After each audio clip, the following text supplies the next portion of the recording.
Hello and welcome to my object-oriented programming tutorial series. In today's session, I will be diving into one of the most fundamental concepts of object-oriented programming, the self keyword in Python.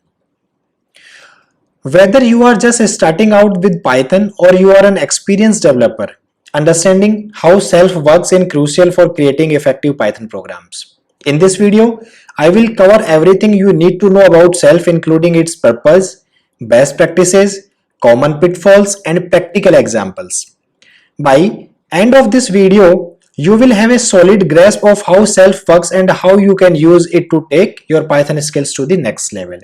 As always, don't forget to like and subscribe to my channel. Let's move on to the definition. So definition of the self keyword and how it's used in Python. This self keyword is a reference to the instance of the class and it's used to access the attributes and methods of that instance. It's used in Python object-oriented programming to define a class and its method and to create objects from the class. So here is the example. So class called as person.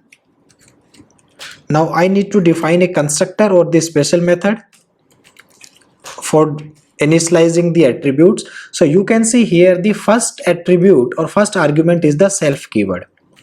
So let me define name and age. Alright.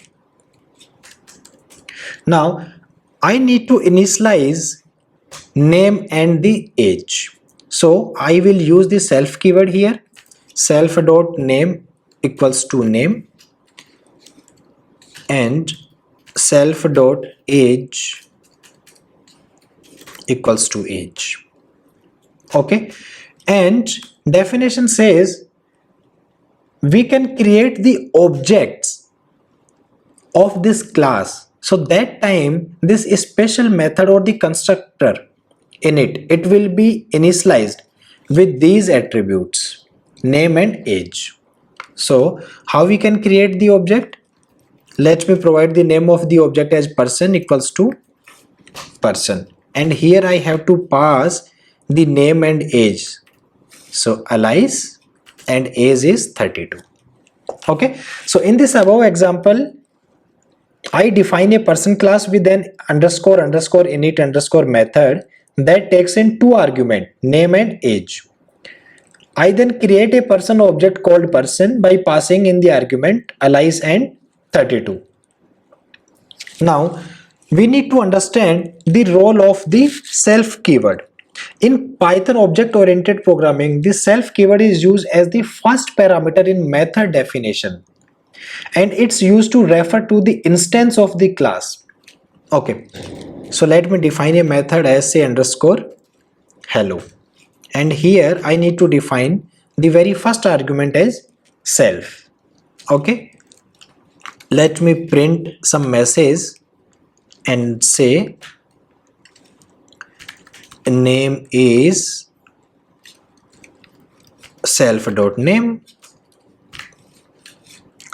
and age is self dot age. So you can see here I invoked all the attributes of this class using this self keyword.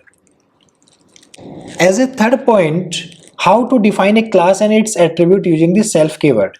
Okay, so in Python object oriented programming you can define a class and its attributes using the self keyword. So you can see here I had defined the attributes and initialized all the attributes name and age using the self keyword. Or how we can instantiate that person class for object creation. So here you can see I have created an object reference for this person class.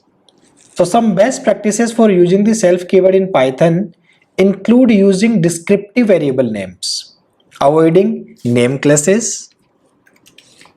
Okay, avoid name classes. So what you have to do, don't use reserve keywords like class.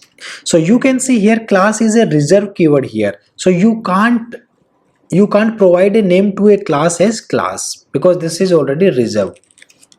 So this was all about the self keyword in Python.